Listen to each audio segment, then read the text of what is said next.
All right. Hello. Welcome back to the Whole My Humble Football Podcast. I'm your host, Will Reichling. I'm co-host Dylan Boyle. What's up, co-host Dylan Boyle? How are you? All right. Most of us love you. Some of us hate you. I'll say I love you. You know the shit out of me. No, I'm just kidding, man. How is it going? How are you doing? Are you okay? You hanging in there? Nah, I mean, it's been a while. It's been a long football season. I can see you growing a beard. I see you're right, hibernating for the winter. All right. Well, listen, we hit the halfway mark, and I feel like this has been a lot of football. Yes, it is. And we kind of hit a point like this last season. Look, when you're doing the podcast, people think it's easy. They just think you hop on a mic and you talk and you have fun. There's editing, there's watching every game, thinking about everything, every little thing that you could say, anything that might happen when you're like, oh, should I hit on that point? Oh, should I hit on that point? It kind of is exhausting. Definitely takes a toll out of you. It does, but we're halfway there. We're 9 out of 18. We are.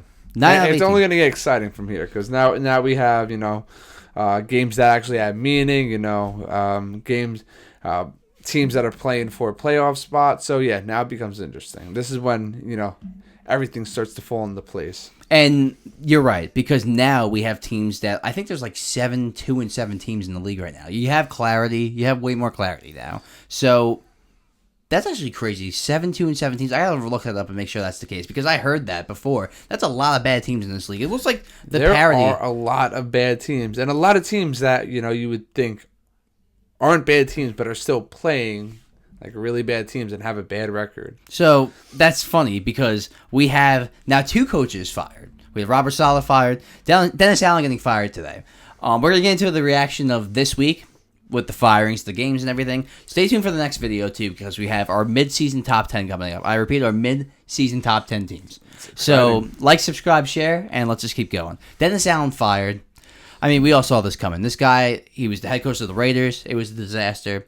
He kind of was he's a very good defensive coordinator. He showed it in the NFL before we get to the Saints. He showed it since he's been on the Saints with Sean Payton. Sean Payton left.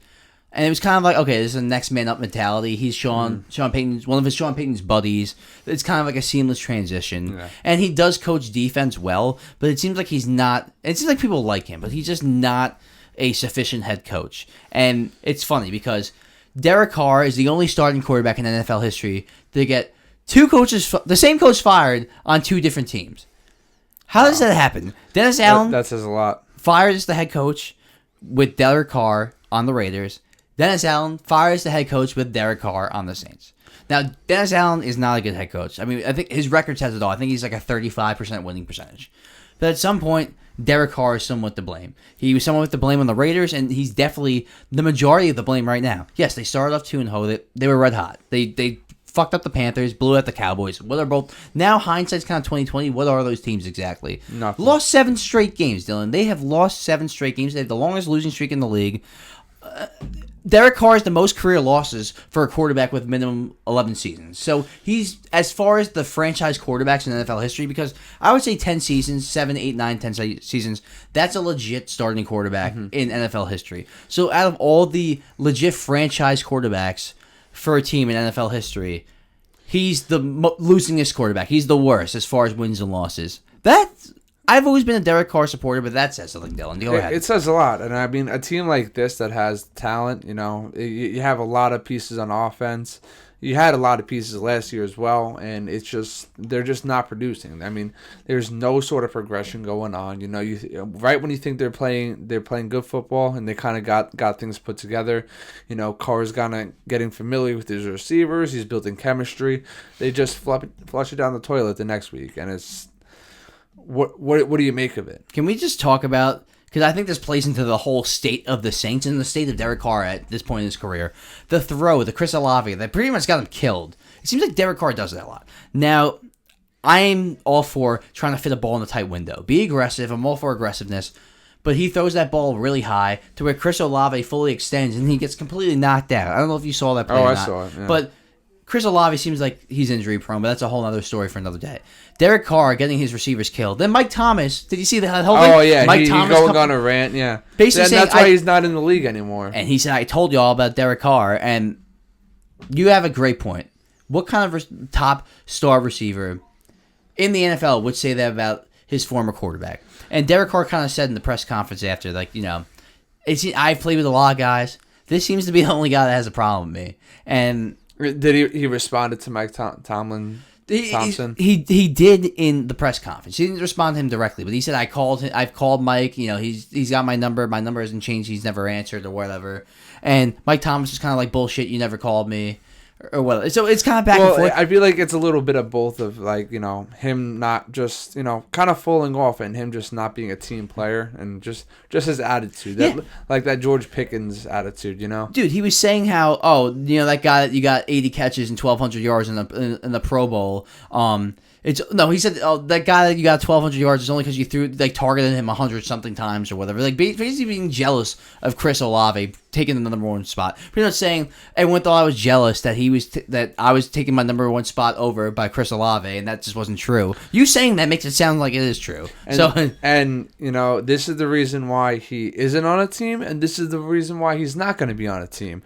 I mean, like, even his age, he's still capable of playing in the NFL, but yes. Nobody nobody wants a wide receiver like this. You want a guy that's going to be like a locker room guy, especially if he's a veteran, Especially as your wide receiver 4. Mm-hmm. This is your number one receiver. I'll take some Antonio Brown shit. I'll take it. But when it's going to be your 3, your 4, and he's going to be talking back to all these receivers and their quarterback, it's like no, we can pick up some other veteran that we can, not pay that much, but will be a good spirit guy, But plus, he's also very injury prone, so that was really what derailed his career. But you see how they're selling house now. They traded Marshawn Lattimore to the Commanders, so the Commanders are loading up to win now. That's a whole other story for another day. We'll get into that later. But as far as the Saints, there are some people that picked this team to win the division. They went and, look, last year looked like a shit show, and they still finished 9-8. They finished 9-8, so people were like, okay, they're bringing this Kubiak kid as the offensive coordinator. Maybe they'll improve. And the first 2 games, it looked like they were a top team in the NFC. It's so funny how week to week things could change so drastically. Oh, absolutely. And, Spencer Rattler played for a little bit there, and he just looked like one of the worst quarterbacks in the league. He started off that first game okay, but then he just kind of completely shit the bed after that. And then Derek Carr comes back and, loses to the Panthers. You're going to lose to the Panthers? So, at the same...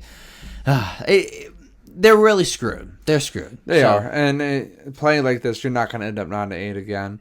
And it comes to a point where you might as well just, sell the house. And that's exactly what they're doing. Yes. I don't blame them. And that's what they're going to do. And it's funny because there's kind of a direct connection here. Derek Carr on the Saints, Derek Carr on the Raiders. The Raiders firing their offensive coordinator, Luke Getsy. Luke Getsy was the offensive coordinator of the Bears the past couple seasons with Justin Fields and everything. People like to blame him, making him the scapegoat. Got fired, went to the Raiders. I'm like, okay, he probably will do pretty decent here. He doesn't have much to work with, though. Aiden O'Connell, Gardner Minshew. They trade Devontae Adams. Josh Jacobs is gone. They pretty much have Brock Bowers and Jacoby Myers, and that's pretty much it on offense. So, apparently, not only was Luke Getsy fired, but 3 coaches total were fired. I'm pretty sure Antonio Pierce, the head coach, dictates his coaching staff. So, Antonio Pierce, being in his first full season as a head coach, firing 3 coaches. Meanwhile, they don't have that much talent on the team. You're going to blame the coaching for that? So, it's just... not a good look for Antonio Pierce at all, Dylan. It's not, and it's unfortunate because he started off really hot. Everyone thought he was going to be this great coach, and it's unfortunate because it's not panning out to how it should have been. They ended their season very well. They had a couple really good wins, and it just looked like they were fired up. It looked like he got his guys fired up, and it's just not looking that way this season. It's really not because. He got his guys fired up last season. Mm-hmm. He did, Dylan. They beat the Chiefs. And they had a couple. They blew out the Raiders. They blew out the Chargers. Yes, I remember that game. That was probably one of the best wins in recent Raider memory as far as Raider fans. I'm sure that's up there on the list. For sure. He gets his contract in the offseason. Then you hear about how he's got the recipe to build the Chiefs in the offseason. Remember he had that cookbook? Mm-hmm. He had that recipe. He was talking about how he just knows how to beat the Chiefs. He sounded like he was getting a little cocky. And I like this guy. He seems like he'd be a leader of men, but he's in and over his head. He was. I feel like this is a team that needs a lot of pieces before it can be considered any sort of good team. It's crazy because Al Davis was the former owner of the Raiders. He was a football mastermind back in the 60s with the AFL-NFL merger. He was the head coach of the Raiders. This guy, the owner, used to coach their team. So he was the head coach of the Raiders. Moved up to GM, eventually just took on a front office thing with as just the owner, kind of a Jerry Jones situation where he was GM and owner. This guy was a football mastermind. Then he hit 80, 85, 90 years old in the early 2000s, and he started to get a little wacky. The Raiders kind of dipped off. They became a shitty franchise. Then his son Mark takes over. Al dies. And Mark's done his best. He moved the team to Vegas from Oakland. Dude, they were playing on a baseball field in dirt. I don't know if you remember that. But they were playing in fucking dirt. They moved to Vegas. It's a great stadium there. So he's doing... I think Mark Davis, the new owner, means well. Like, I think he's trying to put a winning culture out there and a winning football team. He's just been wrong with everything. He was wrong with Josh McDaniels, hiring Josh McDaniels. He's been wrong hiring Antonio Pierce. He's been a couple bad decisions, and I know he's trying, but it hasn't been good enough, and he's not his father, let's be honest. So the Raiders are kind of screwed with ownership, and since the 2000s, they've been a shit show. 21st century Raiders have not been the 80s Raiders. They're not living up to their hype. And it comes to a point where obviously they're at the rebuild point. I mean, they got rid of the Adams, the Jets. Crosby's staying, I think. Isn't the deadline over now? I think it's over, so I think Crosby's I wouldn't be staying. surprised if he got traded last second, but I wouldn't either. I mean, they're at a point where I can't see them winning games, with this roster. They might squeak a couple wins out, but I can't see them winning in the long term. The best thing to do is to lose out and get like a Shedeur Sanders, Cam Ward. Somebody that's going to change the culture. Yes, and then get a head coach. Maybe one of these college guys. I don't know. Cliff Kingsbury looks really good in the Commanders. Will he take a head coaching job? Get a smart offensive guy in there.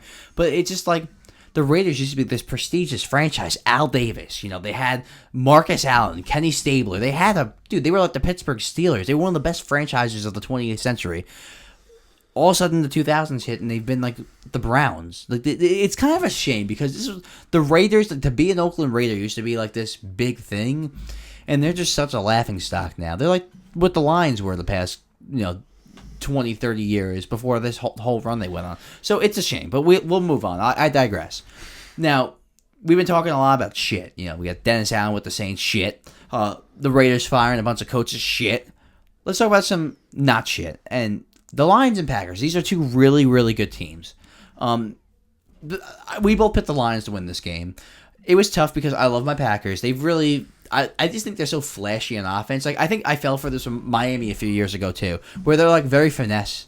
But it's weird because the Lions... You think the Lions, who play in a dome, would play better in a dome, and Green Bay, who plays better outside, would play better outside. But it's actually the way Green Bay's offense is structured and the way Detroit's offense is structured. Green Bay plays better in a dome because of their high-flying offense. In Detroit, with their running game, offensive line, Jared Goff. Jared Goff used to be the shitty cold-weather quarterback. He looked good in that game. It looks like the Lions are more set up for bad weather, and the Packers are more set up for good weather. Bad weather, the Packers struggled in this game. What do you think? What say you? What say I? I mean, I think the Lions, them just being so good, just keeps on rolling. I mean, everything that they've been good at, they stuck with, and you can't complain with anything they've been doing. I mean, they stick with the run game, they pass the ball here and there, but the Lions are just the better team here. And the Packers, I don't want to say they got exposed, but they kind of did it in their own way. I just don't think the Packers are ready to go up against that, that dominant team. They can play ball, they can stick around, but at the end of the day, they're not. They're not the Lions. They still have ways to go. I don't know if they got exposed, Dylan, but I do agree with what you're saying. That it was a ball game. That it's about to be halftime. Jordan Love, what are you doing?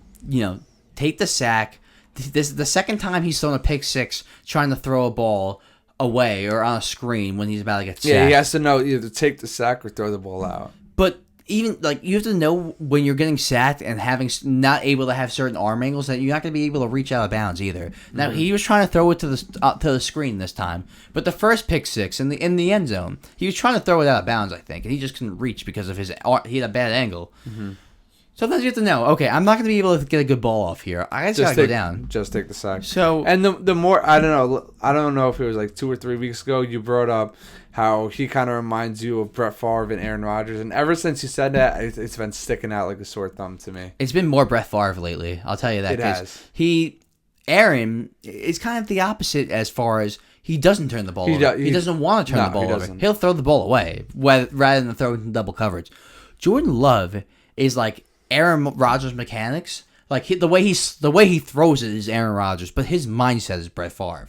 But it's almost like Brett Favre times 10. I don't even know if you could say it because Brett Favre has the most turnovers in NFL history. I don't mind turnovers. If you're going to make high-end plays, I don't mind turnovers. Mm-hmm. But in this game, they didn't really have high-end plays. They couldn't score.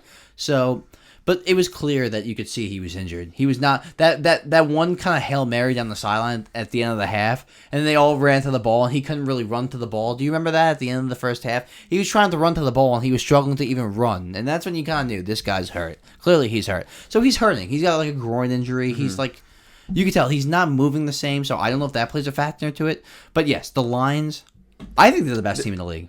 They're definitely up there. I mean, top 3 for sure. I mean, they could easily get in the Super Bowl. I mean, that's who I have the favorites for the Super Bowl right now. So they traded for this Darius Smith from the Browns. High-end player in his heyday. He's gotten a little older, but he's still a pretty high-end player, Darius Smith, the linebacker. So you're adding, that's pretty much the pass rush. I wouldn't say he's not going to equal Aiden Hutchinson, but you're adding to the pass rush that you kind of needed. And this is a guy that can create pressure. So I think this is a good trade here.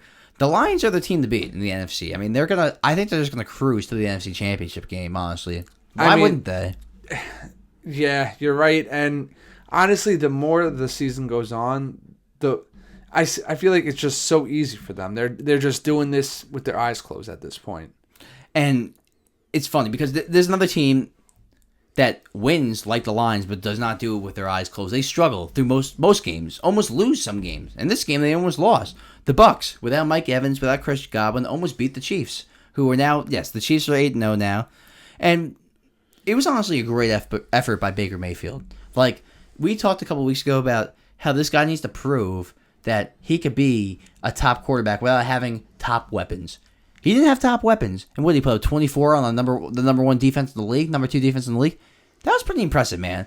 Throwing it to, I mean, Cade Otton's a good player, but like McMillan, like Sterling Shepard all of a sudden looks like a legit receiver. Like he does. I thought he was going to take a much bigger role in this offense when I saw these guys going out. It's not really the case, but he's still there. He still can make plays. There was one drive he had like 4 catches. So, I mean, he's been, I think it was the final drive before overtime.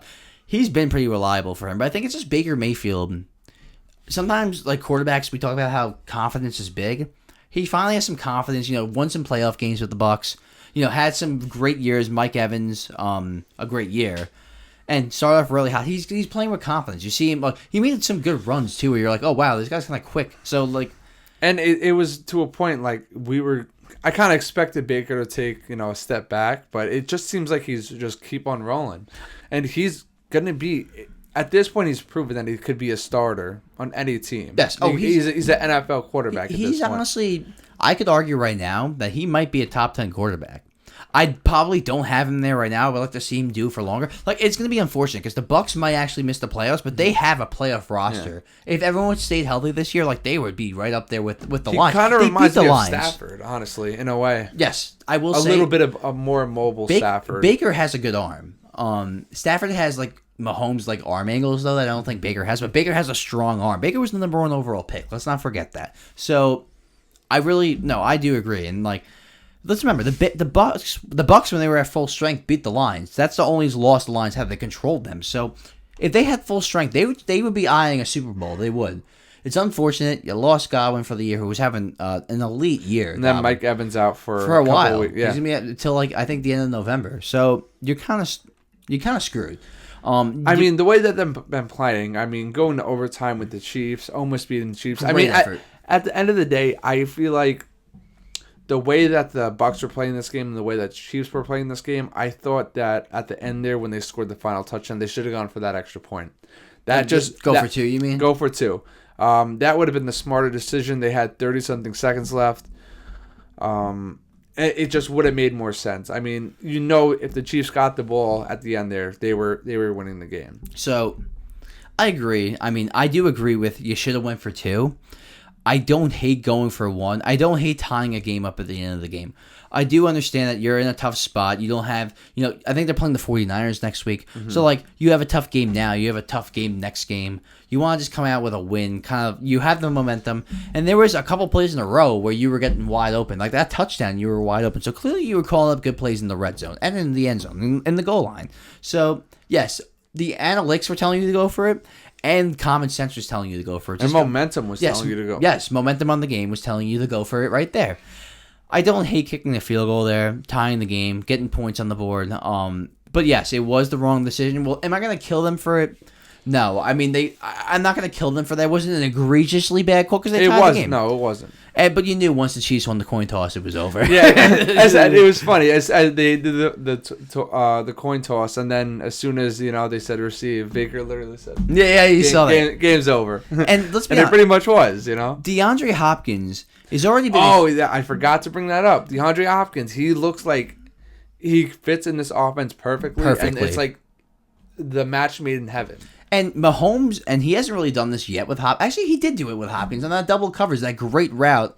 Oh my God, yeah. Right in the middle of the field. So he fits with this offense perfectly. I mean, if you ever noticed with Mahomes before Hopkins got there, he was never a guy that threw 50-50 balls like have a Mike Evans guy like that. Now you have a guy. Now he trusts him. You can just chuck it up like fuck it. DeAndre's up there somewhere, and that's how he said that in the press conference. He's like, if there's a 50-50 ball, he's got it. That's what's great because you don't see Mahomes in past offenses, even with Tyreek Hill, who's not really a 50-50 ball guy. He's more of a speed guy. Just put it out there and let him get to it. Remember Valdez-Scantling dropping all of those deep balls? You have the most sure-handed receiver in the league. He doesn't even have to be the fastest guy. You see that he's not that fast anymore. Just send him down the field. Let the guy be on like glue. Just throw it up to him. He's going to catch like 70% of those balls. Absolutely. And that's all you need, honestly, those big plays. And after this game, after seeing the way they operate with Hopkins, hell, even Kareem Hunt. Oh, Kareem Hunt was really good. I mean, like, it's just this offense is so good. You could it's like a plug and play type thing. Imagine Marquise Brown didn't go out for the regular. I think he might come back for the playoffs. But imagine they had Marquise Brown and then they had Hopkins and Worthy. And Rice. And I forgot about Rice. Oh, my God. Honestly, when everyone comes back, they might have a stacked... I don't think Rice is coming back this year, though. No, he's not. Hollywood Brown might come back, though. Yeah. So imagine all these guys were healthy. They actually have a stacked receiving room going into the next season. I don't know. Is Hopkins on the last year of his deal? I don't know. I think he is one more year. And that just makes him more exciting. I mean, I think the Ravens are either going to go all the way or they're going to get beat out by the Chiefs. But that's reasonable. That makes it even more exciting, Chiefs-Ravens game. But I keep on telling myself, the way that I'm seeing the Bucs, the way that I see the Ravens play, and the way I'm seeing the Chiefs play, I've been taking the Ravens. But I don't know, if the Chiefs keep on doing what they're doing, they bring back Hollywood Brown, and they just keep on doing this. They might three-peat. I mean, I could, the way they're playing, I could even see them going undefeated, which is pretty crazy. That only happened 2 times in history, right? Well, yes. Oh, of going on the field, yes. The 72 Dolphins and then obviously the Patriots. So I don't. It's crazy because they don't have now they're starting to have a roster that could. Imagine, we forget there's actually a lot of injuries on this team. Pacheco too. We forgot about Pacheco. But the Kareem Hunt is a great fit, and who's that other guy? P. Ryan? P. Ryan, yes. He's a good receiving back. Yes, correct. Yeah, I don't think they're going to go. It's really hard to go undefeated. You see in NFL history. Someone's going to be. They're going to lose. But I don't know. To the Raiders or something stupid. That's what the Chiefs are great at. When their backs against their backs against their wall. When all odds are against them. When they have 30 seconds left to drive. Patrick Mahomes always puts it together. He's just that clutch player. Ain't wrong about that. That's for sure. They're not this season. They haven't been a wow team. They haven't been lighting things up. Not the last 2 years. They haven't. But the best players get it done in the last drive. Do you think Kelsey? I know he kind of went off yesterday. I still wasn't that impressed. Were you? Not at all. Because it was little 6-7 yard button hooks. I don't know, man. I'm not gonna sit here and crap on Kelsey. I feel like there's just too much of a spotlight on him. He's a great tight end. For his age, he's phenomenal. Yes, for a 35-year-old, absolutely. I mean, he's still going out in a bang. I'll give it to him. But, I mean, you got to realize he's 35. He's 35 years old now.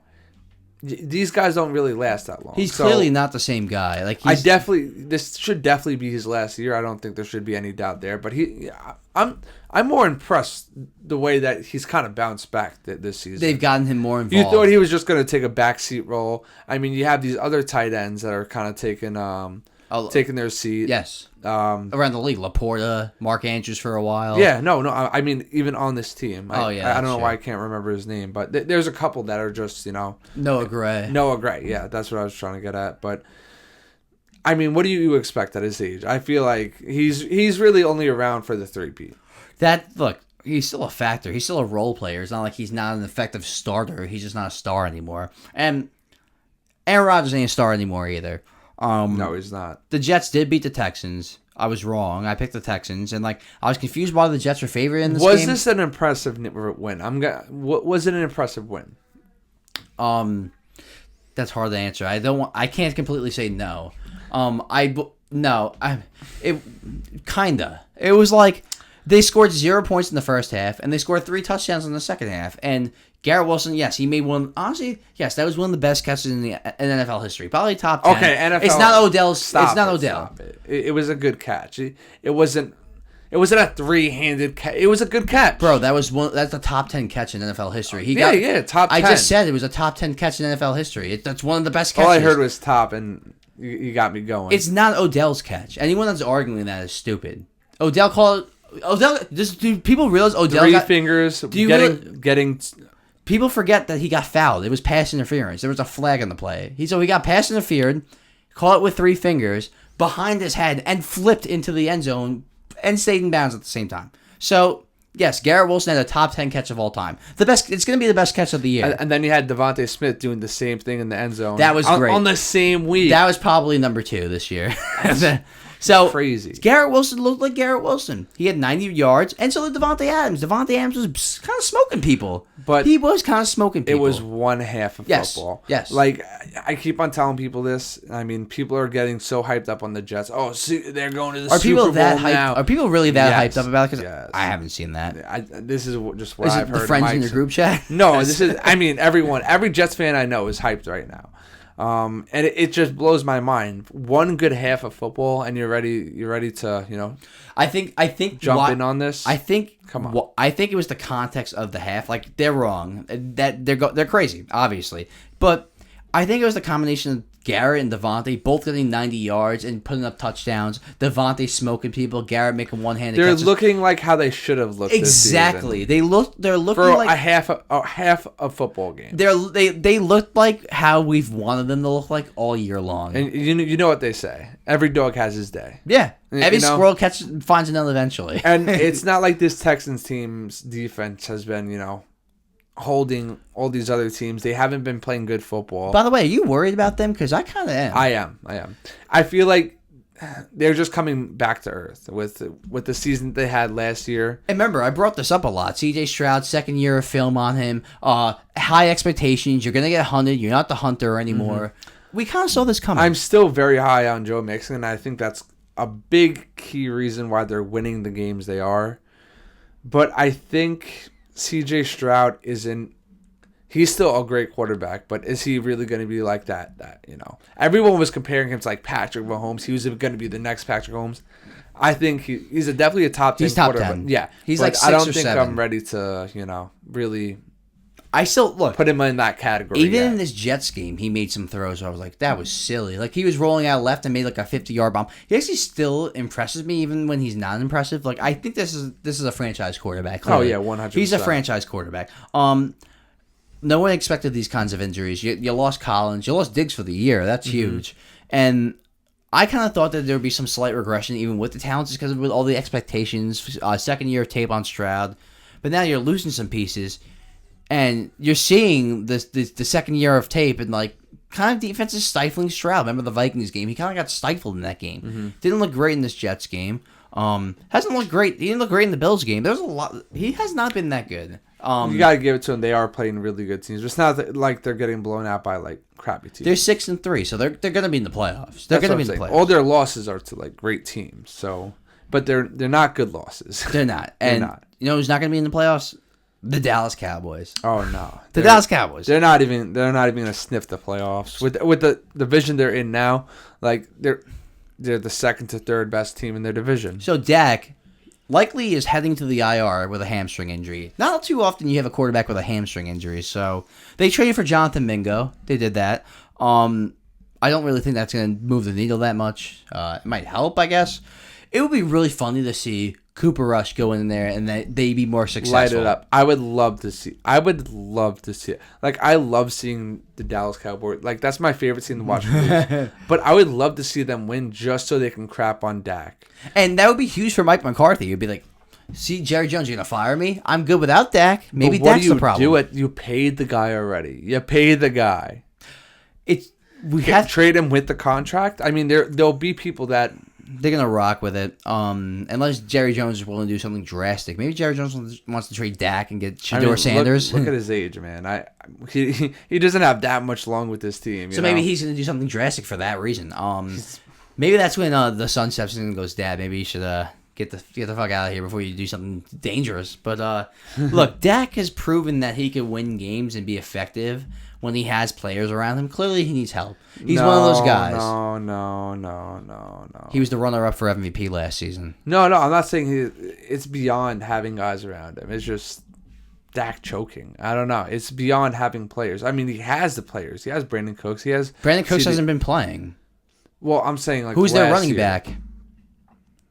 They don't have shit, bro. Micah Parsons is hurt. They kind of suck, honestly. They don't have a good team. That's my opinion. I do think Dak, but you watch the film on him. You watch it. You pay a guy $60 million a year. He should be able to carry. He should be terrible. This game. I do agree with that. You pay a guy $60 million a year. He should be able to carry. That's part of the whole thing of why pay average quarterbacks elite money. But there's no doubt that Patrick Mahomes, man. Like, look at him. Look what the roster he dealt with last year. Still made it to the Super Bowl. Giants fan.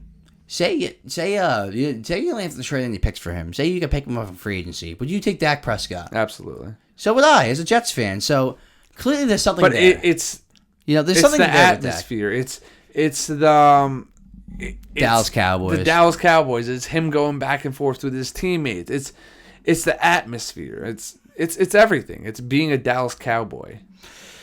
I think the whole criticism is just it's all part of the Dallas Cowboys quarterback. Tony Romo went through this for years. And honestly, quite frankly, Tony Romo was a better quarterback than Dak Prescott, or was when he played. Tony Romo kind of did the same thing, though. He was kind of a choke artist, just like Dak. The thing was, Tony Romo made a lot of receivers. Miles Austin. Des Bryant was great with or without him, probably. Jason Witten. I feel like Dak Prescott doesn't, CeeDee Lamb's elite. But CeeDee Lamb's that kind of guy that would be elite with any quarterback, Yeah, he would be. Tony Romo kind of made receivers, and I want to say Des Bryant. He's that's what I said. That's why I said Des Bryant was Des Bryant. He was another guy. But Miles Austin, these guys, it was kind of like the Eli Manning effect with Steve Smith. These guys would come out of nowhere and be effective receivers for Tony Romo. I don't see that with Dak. I don't see him making elite receivers. It's kind of just no. I mean, we saw it with Stafford. Him. Making all these rookies look amazing. Yeah. So cool. Where they go, man? I don't. What do you think they go? This is the big downfall of the Cowboys. I mean, I can't see anything good coming from them because they're not winning. They're not winning. They're not making a playoff run. So what do you do at this point? There's a lot of question marks, but I don't have the answer. I think the number one key here. I think you don't have a choice. No one's going to pay for Dak with that. I mean, no one's going to trade for Dak with that contract because you'd have to pay him $60 million a year. You have CeeDee Lamb. You just signed. Well, listen, you're going to have to pay Micah, so that's his own issue. I think you could trade Dak. You think someone would want to pay that $60 million a year? Yeah. I don't know, man. That's tough. That's a lot of money to swallow, especially if you're wrong. So you have to give someone draft picks and pay the guy that you're bringing. It's kind of tough. It's definitely tough. I think it could definitely be doable. I mean, I think Dak on the right team, I think would work very well. I think the key here, Dak on the Lions. Well, that's not going to happen. But yeah, I get what you're saying. Dak. You don't think Dak's dumb turnovers will almost hold back the Lions though in a way? I don't know. That I think that could go south. I think any other team he would flourish. I think there's a lot of pressure on him being the Cowboys quarterback, and sometimes I feel like that leads to mistakes for him on the field. But I think the best solution here, if you want to keep Dak, and they've been actually done pretty well with it in this category, you got to draft well. You got to draft you've seen the Texans turn around a year. The Commanders all of a sudden a year get hit on a couple of draft picks, get the right head coach, turn it around. They just have to hit on draft picks. You get an elite receiver in the draft. It's one or two picks, and that's it. It changes your franchise. You get an elite running back in that draft, an elite lineman. Also, I think that's the way to go here. You have CD under contract. You have Dak under contract. You're probably going to pay Micah. We saw what the Texans were like 2 years later. Do you trade Micah for picks? At this point, this defense is so dog shit. It's been shot, but he hasn't been playing. He hasn't been playing. That's a big part of why it's been shot too. So it goes hand in hand, you know. And he's getting up there in age too, so that's definitely we'll leave it on a cliffhanger. Micah Parsons, he's gonna get paid or he's gonna get traded. It's one or the other. So you're not gonna let him walk for nothing. So we'll end it on that.